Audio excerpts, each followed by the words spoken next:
ইচ্ছাকৃত তো এটা, যিনি বন্দে মাতারাম গানটা নিজে গাইতে পারেন না, মমতা বন্দ্যোপাধ্যায়। কিন্তু আজকে হিজাব বললে গায়ে লাগে, অভয়ার কথা এরা বলে না। ইনি কি করে বলতে পারেন যে অর্ধেক বাংলার মানুষ উর্দুতে কথা বলবেন? উচিত, হাউসের মর্যাদা হাউসে রাখা উচিত।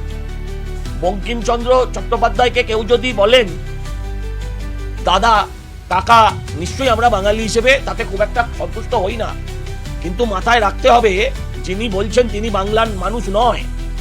দাদা বাঙালি প্রত্যেককে আমরা সম্মান করি, দাদা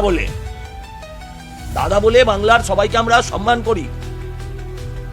মাস্টার দাদা, সৌরভ গাঙ্গুলিও দাদা। বাঙালি মানে একটা দাদা ব্যাপারটা থাকে, বাট কিন্তু এটাও দিনের শেষে বিশ্বাস করি যে এটা বাঙালির জন্য খুব একটা মঙ্গলজনক নয় কথাটা, কিন্তু এটা বিশ্বাস করি এটা ইচ্ছাকৃত নয়। কিন্তু ইচ্ছাকৃত তো এটা, যিনি বন্দে মাতারাম গানটা নিজে গাইতে পারেন না, মমতা বন্দ্যোপাধ্যায়। আজকে অরূপ চক্রবর্তী ওই 4 লাইনই মুখস্থ করে এসছে আজকে বলবে। আমি তো ওনাকে বলেছিলাম পুরো গানটা গাইলেন, বলছিলাম হাউস ছেড়ে চলে যাবো।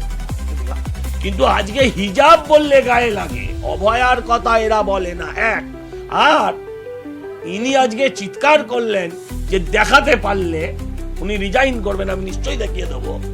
সেটা হচ্ছে মিনি পাকিস্তান শব্দটা উনি উচ্চারণ করেছিলেন।